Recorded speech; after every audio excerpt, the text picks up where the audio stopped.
Welcome to the Creative Plan Podcast Network. Join us as we share our favorite RPGs, one-shot games, tabletop games, reviews of items, and convention panels, and other exciting things that we run into from time to time. Sit back and enjoy the show.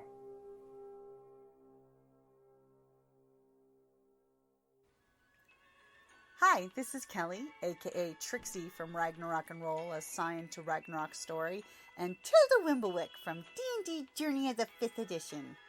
First off, I would just like to say thank you to everyone for listening to our varied adventures, as well as for rating us on iTunes and RPGpodcast.com. If you haven't rated us yet, we would greatly appreciate it if you could. And if you're looking for more ways to support our efforts, we are now on Patreon, a great site where you can help us continue making more podcasts, as well as some special surprises for our patrons. If you can, please look us up at www.patreon.com/cppn. Every little bit helps. And again, thank you for listening. So, welcome back to RPGaDAY 2019. I remember last year you posted so much stuff. Yep. Something for every day. So today is August the 9th, which is critical! So, who wants to go first? Well, I'll go first, of course. Okay. Critical hit, critical fail, critical. I mean, I always think of, the critical fail, though, is the most disheartening. But it can be such an epic story, or add to the story, not, as long as you're not dying, You mean critical fail? Yeah, that's true. I mean, hey, actually, I'm okay if my character is going to die, if it works the whole story or the storyline, or I'll be sad to see them go. But if it's really a great cinematic moment, So you mean go out at a critical time? exactly. Ha ha ha. Yeah, I see what you did there. I would say that critical fails definitely have a positive place in the gaming experience, because it really does add the dynamics, and it makes the critical successes all that more awesome. Because you need that risk reward. Mm-hmm. If there's no risk, the rewards is me. Exactly. Who wants to go next? I mean, latching onto the critical roll, or the critical hit and critical fail, in 5e, certainly critical hits are a lot funner than critical fails. But even then, both of them have a place, and not every GM is Jim. Sometimes a critical fail sucks more than it should, and sometimes a critical hit isn't quite as satisfying as it should be. That's actually why I really enjoy the Genesis system, where it has kind of a critical system with triumphs and despairs, but both things can happen, and they don't always have to be the end of all things. So you get much more immersive storytelling in that there's a lot of push and pull between everyone at the table to meet these results. I enjoy it a lot more than just D21s and 20s, because the results are so varied and there's so many levels of it, rather than just yeah, you failed, yeah, you definitely hit. It forces any GM to add flavor to it, even if it's a GM who in D&D would just go, yeah, you fail. Sucks. Sucks to suck. But do you think that you have to have the right GM, though? I mean, because if a GM, if they don't have necessarily, I don't want to say creativity, because it's a lot of hard work being a game master. It takes a lot, but some aren't as prepared to ad hoc. Yeah, I mean, it's more accurate. That's what I meant when I said not all GMs are Jim. Because put it on my board. Yeah. Because I mean, I play and I GM D&D still because it's a classic system. I enjoy it. It's fun. I know more people who play D&D than people who play Genesis. I'm slowly changing that, but it's still there, and I still GM every Saturday night. Supposedly every Saturday night. That's how it goes. But when someone rolls a 1, I'm lazy. I'm a lazy GM. I think I can tell good stories, and I can ad hoc experiences and NPCs and everything pretty easily. I can pull it out of my mind, even stat blocks for monsters. It's not hard, but it's like, I really don't want to go into graphic detail of how this player who really wanted to succeed just shit the bed. You know they make critical fail cards. I know. Jim but has used them before, and even like for those that can't, that or just don't want to, they have options. aids for that, which is Yeah. nice. And that's nice, but I still just don't like that. It's like, yeah, I just gotta kind of shit on. You feel bad afterwards. They rolled a single die and it turned out bad. Sucks. Or they rolled a single die and they, out of 20, their 5% odds were a 20. And yeah, they got it. Sweet, you win. It is nice when friendly fire happens, right? There's something satisfying about watching people at the table who like each other shoot each other by accident. Yeah. You'd be surprised. Well, actually, Carrie. wouldn't be. My sister, always seems to shoot her, her team members in the back. Always. In our old 3.5 game, she had healing arrows just to offset shooting her friends in the back by accident. Yeah. But I mean, going back to that, I mean, it's in D&D. There's always a dichotomy, whether it's critical hit or critical fail, or success or failure. Whereas things like Genesis kind of do away with that, where there's good in the bad and there's bad in the good, because you can have a success and threat, or a failure and advantage. Whereas if you were to do that in D&D, you'd have to have like a level of success thing, where it's like if you succeed by only 1 or 2, or if you fail by only 1 or 2, and that would be too clunky. Yeah, the more complex you make the system, the more players just kind of check out. I've found. Yeah. But Genesis does a good job of just naturally putting that in, even all the way to the point of really, really good results can still have bad things happen. Which is one of the great things with the dice system, is just success, failure, advantage, disadvantage, threat. Yeah. It's a great system. It's amazing, and that's why I don't really like the critical system of D20 systems, because it's just kind of you have a 5% chance either way of sucking or saving. Yeah. One of the things that I always try to do when I DM is actually remind the players. 1 in 20 is 5%. So sometimes you get players that try to, because I rolled a 20, all of these, blah, blah, blah, and it's like 1 in a million shot happens. Mm-hmm. So I try and not have the critical hits be so, oh my god, wonderful. And of course, on the other side, I also make, the critical fails not so so debilitating. So not like the Dead Gentleman production of The Gamers, where he rolls the natural 20 for shooting the arrow, and the arrow literally follows the person around corners. Right, like knocks on doors. Yeah. Yeah. Or the alternative like, where they roll a 1 and the sword breaks. Because the sword might actually. I really like to destroy a weapon permanently. Yeah. He'll destroy bowstrings. Because it's an action to restring it. You know? Yeah. I'm sure If any competent if bow you use only an action.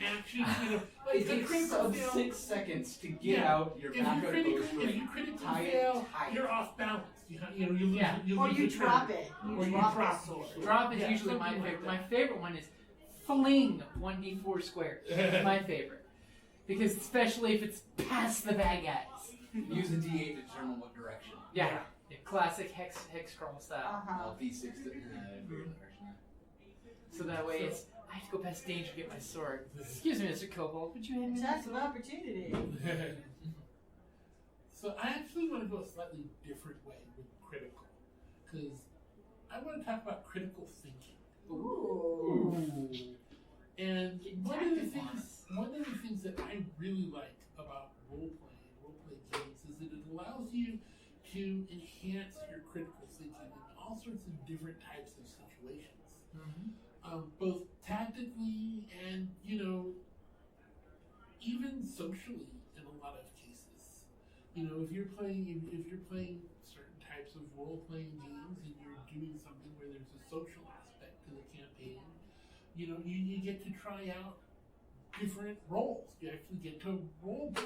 You get to see, how it is to be, this type of person. And so I think it's really important to be able to, come up with traps, and be able to think your way through things, or come up with a strategy so that way everything just isn't, rolling dice and sword play. One of the big things that role-playing games and only role-playing games can do, and it doesn't matter how good the computer game is for your ability to actually think through the problem and not just have to hack your way through everything. And that's where I think role-playing still has its niche, because tactically, you're never going to be able to come up with any system that's as good as any of the computer systems if you're just talking tactics and strategy. Yeah. Just because that's, crunching numbers is what computers are good at. Yeah. Being able to, display amazing graphics is what computers are good at.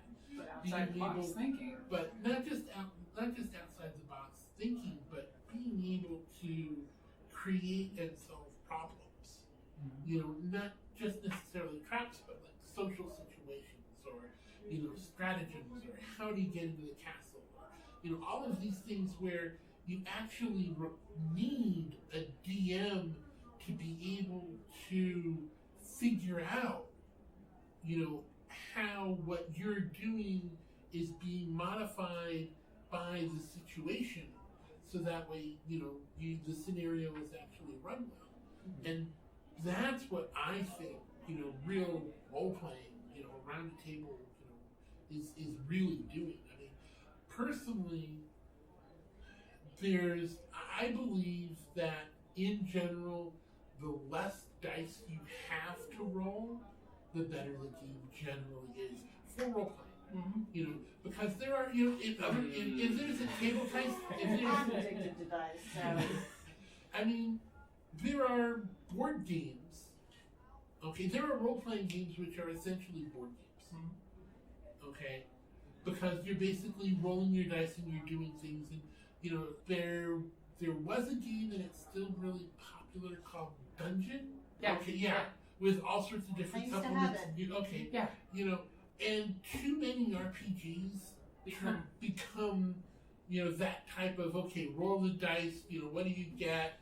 All of the things that, when your you can D&D do game becomes a war game. Right. You can, computers were doing that in the 70s. Yeah. With dungeons, literal dungeons. Yeah. And I guess sometimes those are fun.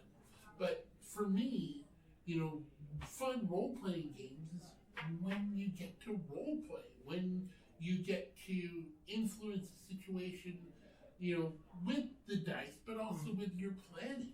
Yeah. You'd like to go beyond the murdering hobo. Yeah. Yes. Kick in the door, kill the monster, and go down the hallway. Kill loot. Kill loot Is is sometimes still- quite fun. And Exactly. when I want that experience, I'll play something like Gloomhaven or King of Death Monster or Dungeon, where it's like, that's the goal of the game. It's really just there to, I want to dungeon crawl. But tabletop RPGs are role-playing games. Yeah, of course- I like putting the ROLE back into. Instead of ROLL play. Right. Yeah, exactly. And I agree. Don't get me wrong. I still don't mind to, okay, go and kill, Sometimes kill and loot. it's just fun. Exactly. Especially if I've made the bastard killable. Yeah. Some that's people not the just point. need killing. But if we can go, get Jim to say, "Wow, I wasn't expecting you to do that," then I'm like, That's a win. like we have another game where it's like we had for the longest time we didn't kill anything. We talked our way out, or we, so it was pretty impressive. Almost a whole 3 hours for something's actually knifed. And that's another thing that computers can't do. They can't surprise you. Yeah. Like in our Twilight Imperium Genesis game that I run on every other Sunday that Jim does not record because it is very adult themed. Or take pictures of that battle map that's very adult themed. Oh God! Oh good God! I told Kelly about that one. Yeah. But I mean, I was running the game, and Jim's like, "All right, I'm gonna use the ability of the gun I have that allows me to light an enemy on fire if I do well enough on the roll." My little plasma missile. Yeah, and he just didn't realize that the oily sheen on the bug was Adaptive. adaptive, Yeah. and so he just lit a bug on fire without hurting it, and so the bug's like, "All right, I guess I'll burn everyone around me now." Let's not forget while it was wrestling the guy underneath it on our Oh team. yes. Yeah. And so he was very much surprised by that bit of adaptability. Yeah. Our computer could never do that. It would give you too many hints. And then what was my next action? Calling in fire suppression, which surprised me A that he critical thought of. change in thinking. Yeah. My race is very not sociable. I get black dice and never Are social. cunning. But they are cunning military bastards. And we're on a friendly station, so why wouldn't I just get the guy in the comments saying, "Do you know the fire sprinkler system here? You have a flaming giant bug." And that absolutely worked because it surprised me, but And boy was it good critical thank thinking. God I did, because his next after the bug was to napalm the room with caustic acid, which dropped me down to only 2 points. Nailed all was good, but my guy didn't have much armor on, so I only had 2 points left. Oh. So of It course had- the fire extinguisher was a nice basic baking soda solution. Because the Realize burn that. effect of the acid would have killed me behind cover the next round. Yep. Ah. So So coincidentally, counteracted 2 birds, that. 1 stone. And I So- didn't even know about the acid coming. Yeah, so critical thinking really can save you. Yes. Turn on the sprinklers! Oh God, I'm burning. I'm on fire. What about So for me, I actually wrote down some little notes here for mine. So for the critical, I decided to go all cerebral and crap and say, Oh man. don't be critical of your players, and players don't be critical of your GM. Oh, that's nice. Because there are those times when you hit some player, or a player hits a GM on a day that you're just not there, and or you skip a rule, or you flub a rule, and just let the story flow. Even if you like flub a rule, go back later and say, okay, now that we've covered the rule, good, because that's like a classic gaming thing. Is don't rules lawyer at the time. Look it up. We'll talk about it later. But for now, keep the story going. Don't be critical of the rules. My sword glows blue in the presence of a rules lawyer. Though that being said, you should always be critical of yourself. Not True. necessarily in the moment, but afterwards, always reflect on what happened, what you did, Yep. how you could have done better, either playing your character or being a better player. As Yeah. both a player and a GM make In a a study social aid, aspect you know, as both. well as in the game. You know, it's one of those of like when you're playing, you're like, damn, I bogarted that spot. You know, critically think about your character, but just don't be critical of other people. You know, it's one of those there's- of cut them slack at the game table. Yeah, no, there's this game that I did at RenCon that I still kick.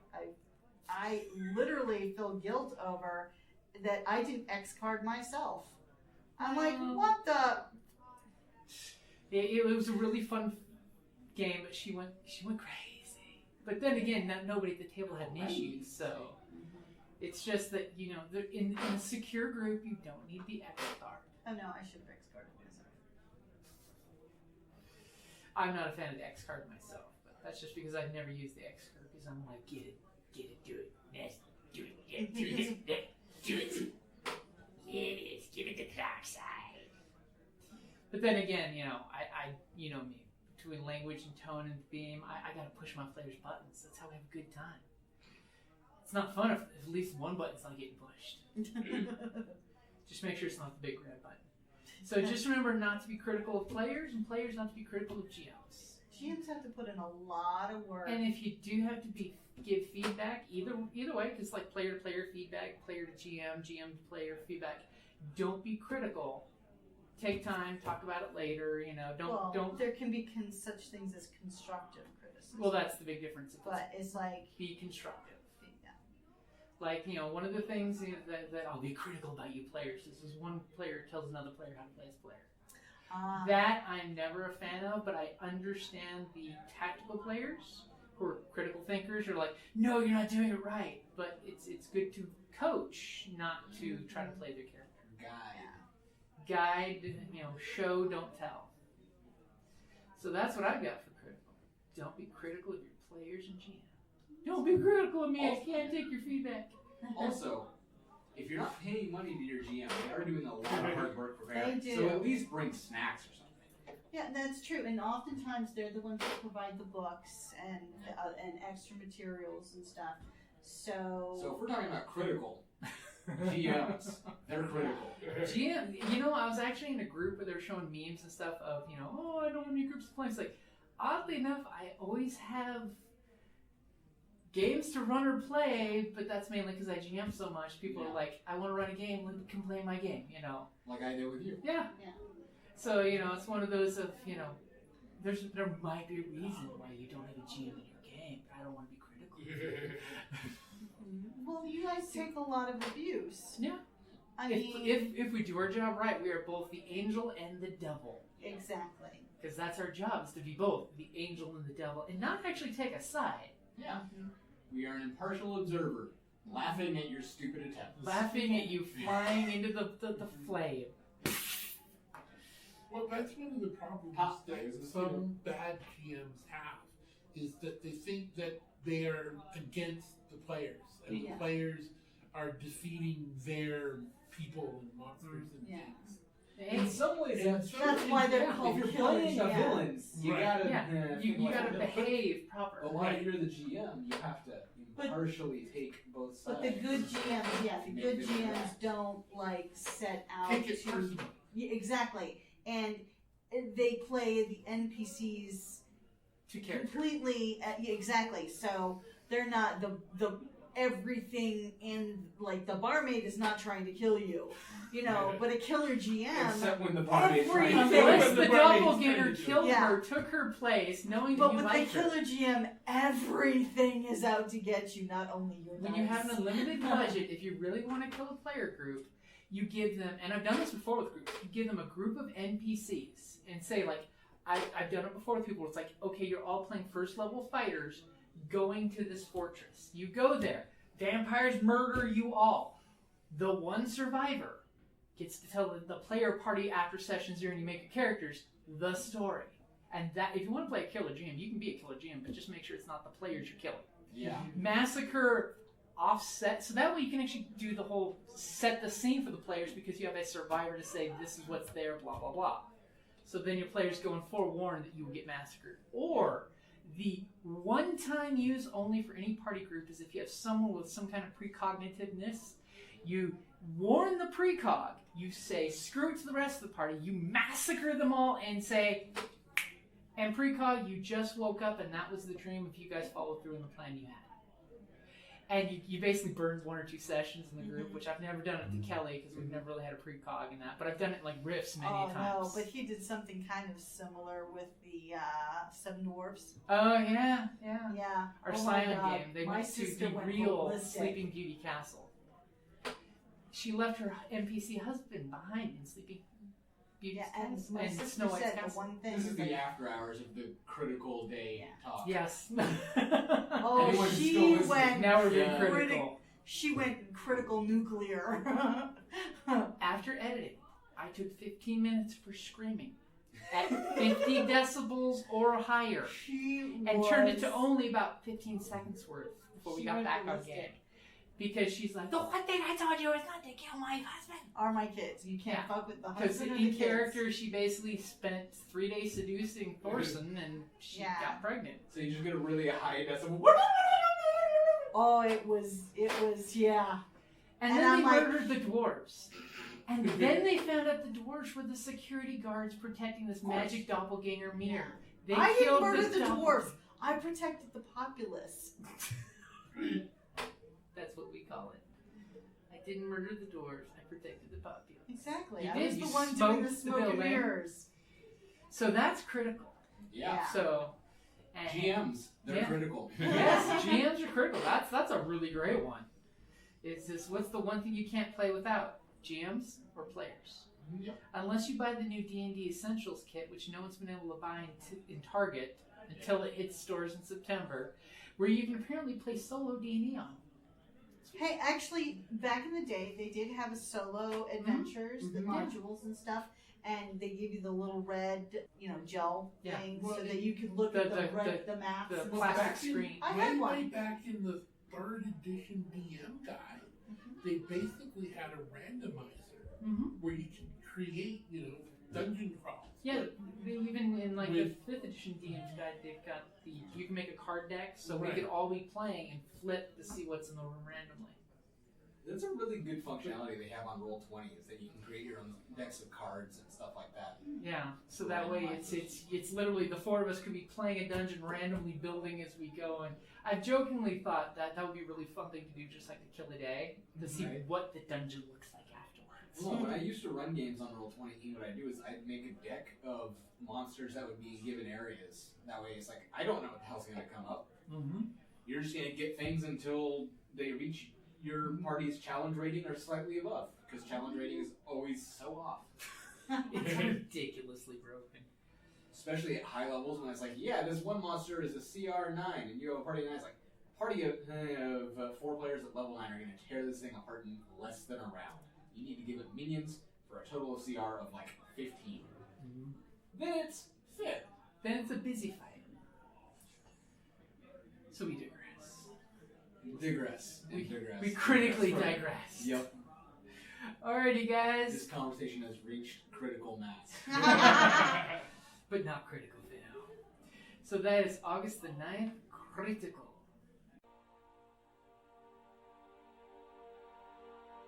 Thank you for listening to D&D Journey of the 5th Edition, a member of the Creative Play and Podcast Network. And remember, be careful out there. There be dragons about.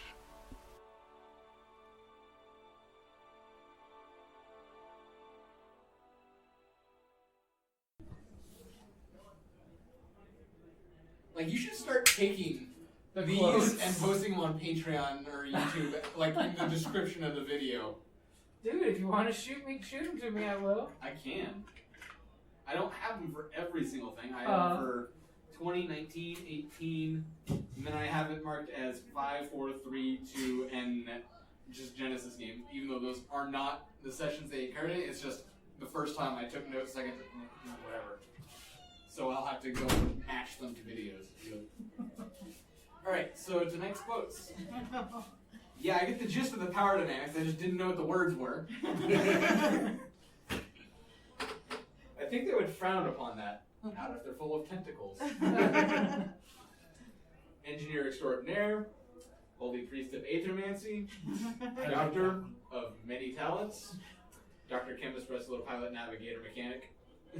Hero. Extraordinary. Pack them in like sardines. Actually, could you turn them into sardines? We go back to the old solution of getting rid of bones. We did determine that was a good thing. There are bunk beds for like 10 people. A bunk bed that can sleep 10? Wow. That was so good because Kelly and I were on like the exact same page. In Siberian winter, bunk bed sits you.